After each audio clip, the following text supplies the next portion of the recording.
ایک دفعہ حضور کئی دنوں کے بعد تشریف لائے، سفر کے آثار بھی تھے،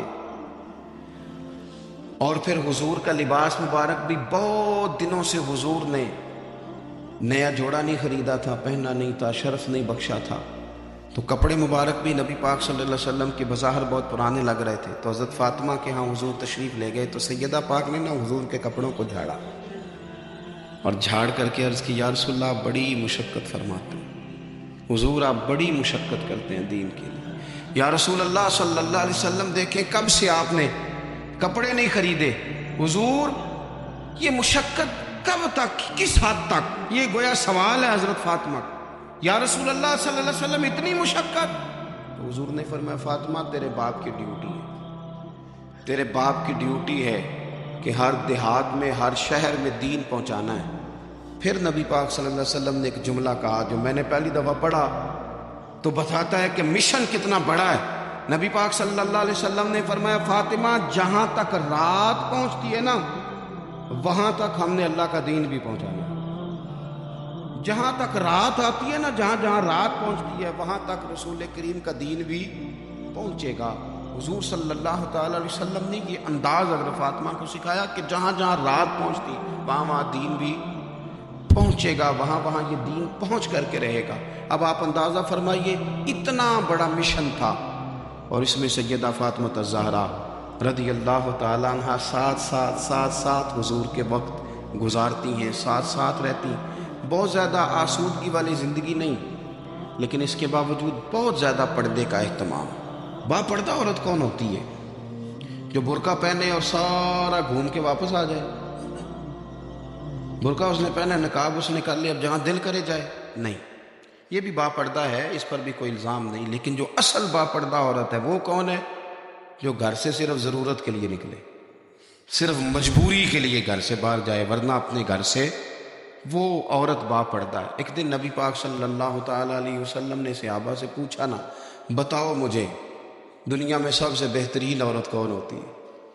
لوگوں کا اپنا اپنا رویہ ہوتا ہے۔ کچھ کا خیال تھا کہ جو قرآن پاک کی حافظہ ہو، کچھ کا خیال تھا عالمہ فاضلہ ہو، کچھ کا خیال تھا کہ بچوں کی تربیت ٹھیک کرنے والی ہو، دین جس نے بچوں کو سکھایا وہ بہتر ہے۔ سب اپنے اپنے انداز میں بات کرتے ہیں، لیکن حضور نے فرمایا تم نے میری مراد کو پہنچے۔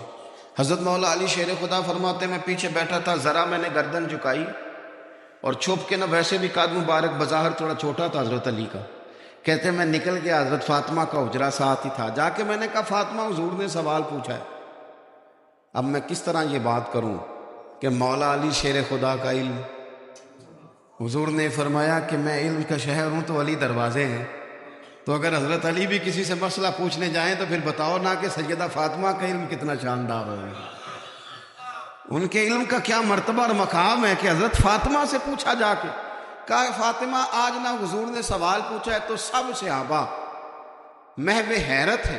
حضور نے پوچھا بہترین عورت کون ہوتی؟ تو کسی نے کچھ بتایا، کسی نے کچھ بتایا، بات بن نہیں رہی، آپ ذرا جلدی سے بتائیں۔ تو حضرت فاطمہ کہنے لگی علی بہترین عورت پتہ کون ہوتی ہے؟ یہ آپ نے غور کرنا لفظوں پہ، کہا بہترین عورت وہ ہوتی ہے جسے نہ کبھی غیر مرد نے دیکھا ہو اور نہ کبھی اس نے غیر مرد دیکھا ہو، وہ سب سے بہترین عورت ہے۔ آپ میری بات پہ غور کریں، بس یہ حد ہے، یہ سیدہ فاطمہ کا پیغام ہے، یہ آج کے جمعے کا میسیج ہے۔ فرمایا نہ اس نے غیر مرد دیکھا ہو اور نہ غیر مرد نے اسے دیکھا، بہترین عورت ہے۔ حضرت سیدنا علی المرتضیٰ کہتے ہیں میں چپ کے سے آ کے پھر صفوں میں بیٹھ گیا، بات ابھی جاری تھی، صحابہ بات کر رہے تھے، میں نے ہاتھ کھڑا کیا، میں نے کہا حضور بتاؤں؟ فرمایا بتاؤ۔ میں نے کہا یا رسول اللہ بہترین عورت وہ ہوتی ہے نہ اس نے غیر مرد دیکھا ہو اور نہ غیر مرد نے کبھی اسے دیکھا ہو۔ حضور نے میری بات سنی تو مسکرا کے فرمایا فاطمہ میرے جگر کا ٹکڑا ہے۔ کہا فاطمہ میرے جگر کا ٹکڑا ہے۔ تو حضرت علی مرتضیٰ کہتے ہیں صحابہ ایک دوسرے کا منہ دیکھ رہے تھے کہ بتایا تو علی نے، تعریف حضرت فاطمہ کی انہیں نہیں سمجھ آ رہی تھی، میرے دوستوں کو تو مجھے تو آ رہی تھی نا، مجھے تو سمجھ آ رہی تھی نا کہ حضور کیا فرما رہے۔ تو سیدہ فاطمہ الزہرا وقت وصال آ گیا، 6 ماہ حضور کے بعد گزارے پر آنکھوں سے آنسو خشک نہیں ہوئے۔ اور عجیب سیرت نگاروں نے باتیں لکھی ہیں، حضور کی اونٹنی بھی آ کے نا حضور کے بعد حضرت فاطمہ کے دروازے پہ بیٹھی رہتی، حضور کی اونٹنی بھی، وہ جو حضور کے جانور تھے نا وہ بھی سیدہ فاطمہ کے دروازے پہ آ کے بیٹھے رہتے۔ 6 ماہ یوں ہی گزرے۔ پھر ایک دن حضرت مولا علی شیر خدا کو بلا کے کہا کہ علی بس ایک بات کا خیال رکھنا، جنازہ میرا رات کو پڑھنا، رات کو پردوں میں چھپ کے وقت بتایا ہے، تو اب بھی چاہتی ہوں کہ میرے جنازے کو، میری چارپائی کو بھی غیر محرم نہ دیکھے۔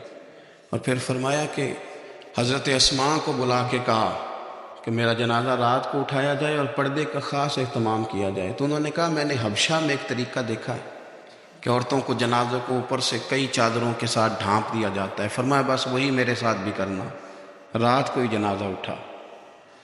تو شاید مدینے میں آج کوئی آنکھ ایسی نہیں تھی جو خشک رہی ہو۔ حضرت عمر جیسے لوگ بھی روئے، حضرت ابوبکر صدیق جیسے لوگوں کی آنکھیں بھر آئیں، سیدنا عثمان غنی رضی اللہ تعالیٰ عنہ بھی ایک کونے میں بیٹھے تھے۔ کئی منٹوں تک سیدہ عائشہ صدیقہ رضی اللہ تعالیٰ عنہ بولی نہیں۔ لوگوں نے کہا ہوا کیا؟ فرمانے لگی آج حضور کی تصویر کی رخصتی کی باری آئی ہے، آج تصویر حضور کی جا رہی ہے۔ رات کو جنازہ سیدہ فاطمہ نے وصیت کی جاتے ہوئے بھی غیر محرم کی نظر نہ پڑے۔ امام سیوطی نے حدیث لکھی ہے، میرے نبی پاک نے فرمایا دن ہوگا قیامت کا، اللہ فرشتوں سے فرمائیں گے نظریں جھکا لو۔ اہل محشر سے کہا جائے گا ذرا اپنی نظریں جھکا۔ یہ اہل محشر کون ہوں گے؟ ولی، غوث، کتب، صلحاء، اتقیاء، علماء۔ اپنی گردنیں جھکاؤ، نظریں جھکاؤ، کیا ہونے لگا ہے؟ کہا محمد کی بیٹی فاطمہ کی سواری گزرنے لگی ہے۔ یہ موقع حیا کا ہے، سیدہ فاطمہ کی سواری گزرنے لگی ہے۔ یہاں چونکہ انہوں نے پردوں میں وقت گزارا ہے تو صبح قیامت بھی پردوں کے اندر وہ جائیں گی۔ میرے اعلیٰ حضرت فرماتے ہیں سیدہ زاہدہ طیبہ طاہرہ، اور فرماتے ہیں جان احمد کی راحت پہ لاکھوں سلام۔ جان احمد کی راحت پہ، حضور کی جان کی راحت ہے سیدہ فاطمہ، جان احمد کی راحت۔ اور پھر فرماتے ہیں آب تطہیر سے جس میں پودے جمے، اس ریاض نجابت پہ لاکھوں سلام۔ وہ تو پاکیزگی کا باب ہے۔ ایک تو یہ کہ خوب عقیدت کا اظہار کریں، دوسرا یہ کہ اپنے بچوں کو حوصلہ مند بنائیں، تیسرا یہ کہ سچ کی عادت ڈالیں، چوتھا یہ کہ صبر کا ان کو سبق دیں، پانچواں یہ کہ پردے کی خاص نصیحت فرمائیں، اور اپنے گھروں کے اندر آپ پیار والا ماحول بنائیں، بچوں کے ساتھ احترام والا رشتہ بنائیں۔ حضور سیدہ کے آنے پہ کھڑے ہوتے تھے، اس طرح کا ماحول بنائیں کہ جس سے اپنائیت بڑھے۔ اللہ کے حضور دعا ہے اللہ تعالیٰ ان کے صدقے ہماری اولادوں پہ فضل فرمائے۔